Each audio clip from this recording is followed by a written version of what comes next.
Okay, hello. My name is Premila Foster. I'm an anthropologist based in Mbantwe or Alice Springs. And joining us today for session 2 is Damien Hastings-James and Peter Murray from Fitzroy Crossing in WA. So Damien is currently working as an anthropologist for the Kimberley Land Council. Concurrent to this position, he has been undertaking research with the Ngurara people, you can correct my pronunciation later, for his PhD in anthropology through the University of Western Australia.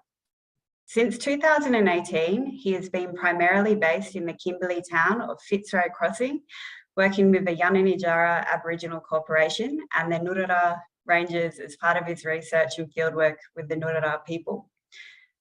Working with the Ngurara Rangers has been a central component of his research, which is focused on looking at how Ngurara people, and particularly the younger generation, are engaging with country in a contemporary context. So in 2019, he was involved in the process that took place with the return of some native title materials to Yananijara PBC from Kimberley Land Council.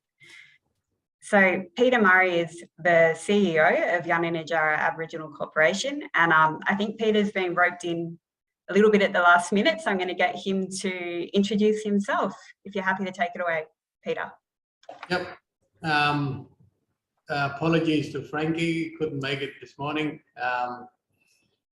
who was supposed to be in the room today or in the meeting with Damien, but I had spare free morning, so yeah, for everyone, my name is Peter Murray. I'm a traditional owner of Ngurara, or Walmatjari people.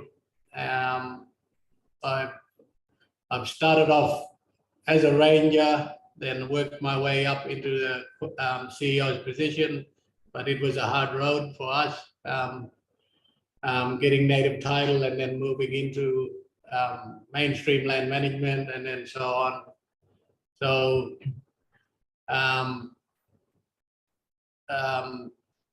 yeah, like I say, our PBC is about 7-8 years old. It's a virgin organization who's really moving forward and paving the way forward in self-determination to manage Ngurara native title, which is Yananijara Aboriginal Corporation. And so in time, looking at all the native title material, we want to make sure we capture and collect all data in moving forward. We've created a database that store all that data that's been used for native title purposes, and really move into that self-determination space to manage all our data and manage country through ranger programs and so on. So yeah, on the way, it's just there are a lot of gaps, but we are building our capacity into manage genealogy, data, land management, and so on.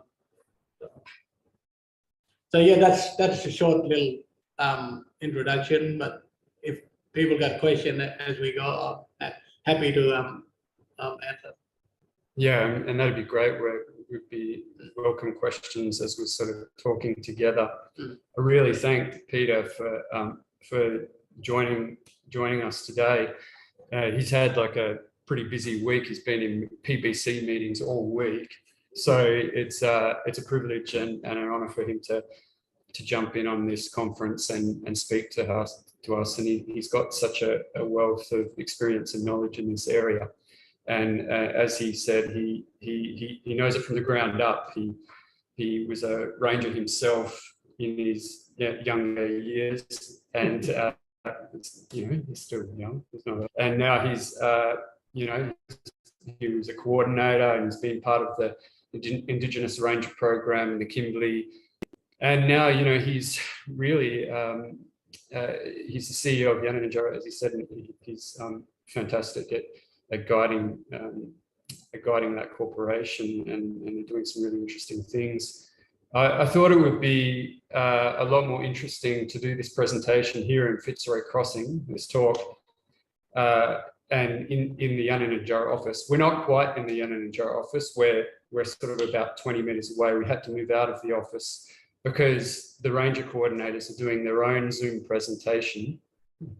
But I really think that sort of speaks to, you know, being here in Fitzroy and in the YAC office, we're kind of at the coalface of what this conference has been sort of the lines the conference has been following, which is on the protection and management of the Indigenous estate. And I think here, sitting with Peter in the YAC office and Woodora Ranger office, you know, that's what's happening in practice. These guys are, you know, working on country, and within their operations, they're trying to protect and manage their own country in Woodora.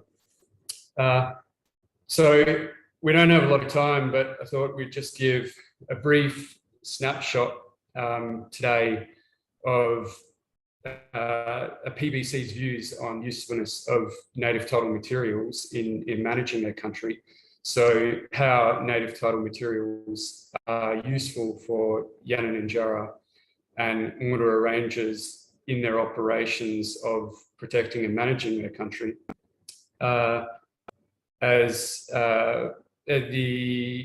Peter would probably be better explaining to you a little bit of the background in Woodora, and we could maybe just talk about how that native title materials came about beginning in the 90s. And then beyond that, we'll briefly talk about the transfer process that took place in 2019 between the KLC and Yanananjara in regard to a specific set of native title materials, some site data that is now being implemented by the Rangers and Yanananjara for their operations. But with Woodora, we're really talking about a large area, aren't we? You know, 100,000 square kilometres of country, incorporating now both Woodora and Yimattawarra and Woodora. Yeah, so we're one of the largest native title claim in the country, and we've got about 4 different language groups within our native title boundary, and there's a lot of data and a lot of members. So 400 plus members. It's really hard to satisfy or you know, work with one language group to get out on country, and it's been a long road for us to really have access to country, take traditional owners and youth out on country through the Ranger program, which really driven Woodora, Yanananjara from day one. But we've used the Ranger program to be the eyes and ears of the boundary to capture and record and take traditional owners and youth out on country to capture the knowledge transfers. On the other note, the native title process was happening, and we've, like I said, it's been a long road, and now the PBC have been set up. So we're just looking at what organization has data sitting in their database that belongs to Woodora native title landholders, and you're trying to capture those data and transferring it to Yanananjara. So we're mainly forecasting for the future. We are losing a lot of our elderly traditional owners, and we've got a lot of young youth and young senior elders that are coming through, and yet, you know, they're still yet to be aware of data that is sitting in rep bodies like KLC. But then the process for them to capture or get a hold of those data, there's always a process, you know. And for Yanananjara, it's not like when we get those data, then it's not just handing it out to traditional owners. There will be a process of for members and common law holders to obtain those data. But there is a tick list that we are working with to make sure that the data or genealogy gets in the right hand for the right purpose. And Kimberley is a large area, and last thing you need is, handing the data to a traditional owner or common law holder that's going to use the data for power and to conquer other groups, or conquer the native title group to, and it just means, dysfunction and breakdown of governance and things like that. So for us in going forward, we were just laying the foundation to make sure that our governance was at a high level to manage Mudra and manage data that's that's going to be used for the right purpose. And when we're talking about these native title materials, we're talking like quite a wealth of materials as well. I mean, this dates back to the 90s, the early 90s, when the anthropologists who did the Ngurra claims, Ngurra and Yimarawara Ngurra, Daniel Bashon, started working with you guys and your old people from about 93, maybe before. So we're talking about materials that have been collated over quite a vast period of time now, through the 90s, when you did all those trips out into the Great Sand, particularly, even right up until sort of 2015, 2016, when you were going through the Imatawara stuff, which was in the sort of the more northern pastoral areas, the southern Kimberley pastoral areas that are now part of the Ngurra lands as well.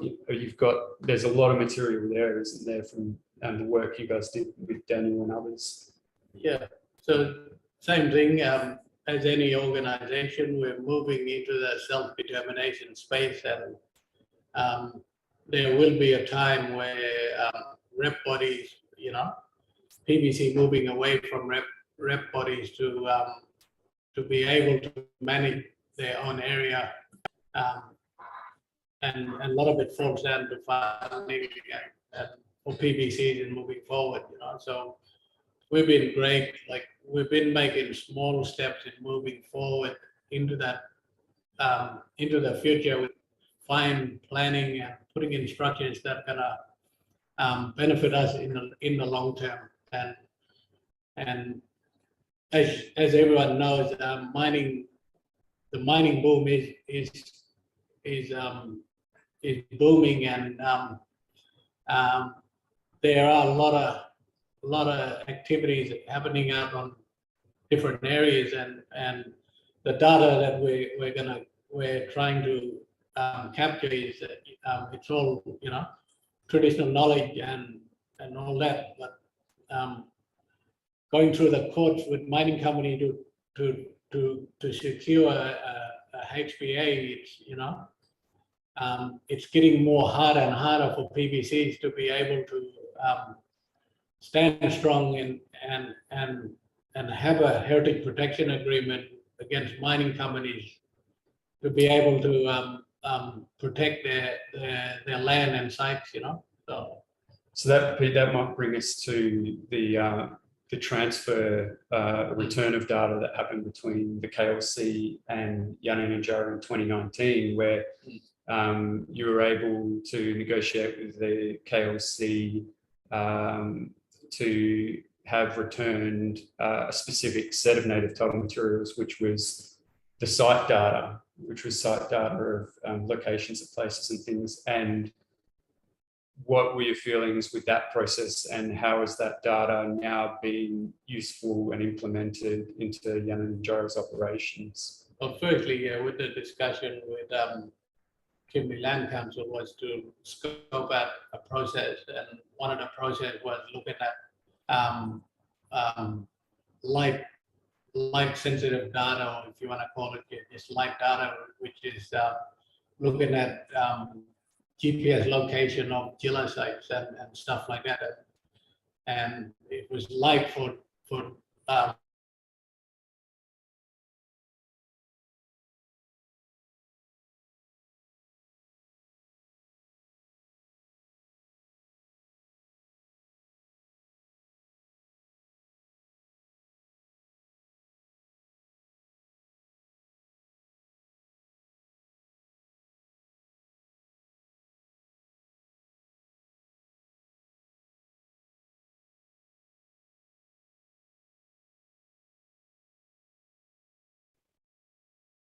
reaching the confidentially agreements between traditional owners and Yarnga. So we have to remain at that high level with keeping all data secured, and the process is we have to remain in that high level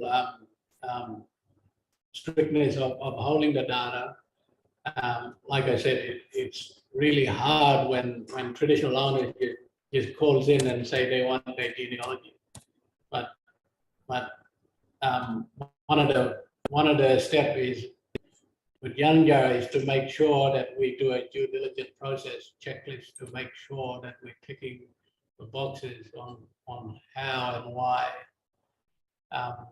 traditional owners can obtain their genealogy Yeah. for the right reason. And so now that the site data has been returned to Yanandjara and Mudura, there have been some ways that you've used that, but you're also talking about being able to have the full extent of the native title materials returned, like genealogies and what have you. Yeah, well, like any rep body, there is a process and they have to hand back those data, but then we have to scope out in time on what the most important data that we needed, and the site data was needed because of the rangers needed site location of areas that traditional owners have requested the rangers to visit certain areas and certain sites that were not familiar with some of the traditional owners. And like I said, we were forecasting process for the future. So everyone can have that opportunity to look at site data that's been stored within the organization, so they can have the opportunity to go out of the country. Hey, just to jump in there, Damien and Peter, could you maybe just wrap it up so we can get some questions in if Catherine wants to go? Yeah, sure. Sorry, we could probably just keep on chatting about this forever. I guess we've covered a few things.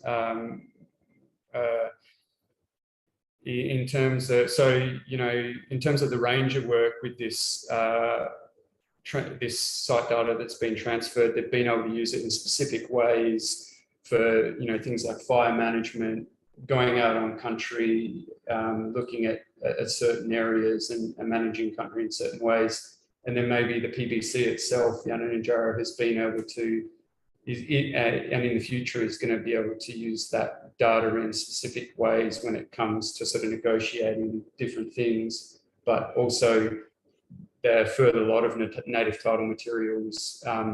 One would be great for the PBC, for the members to get back, but also for the PBC in future operations.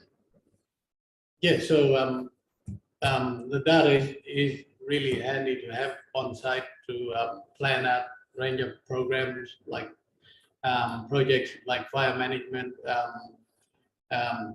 heritage surveys through the PBCs, and also getting the Section 29 from the Exploration tenements. Yeah, the exploration tenements. So it's giving us more insights for us to respond quickly and more appropriately to securing those HPAs with mining companies.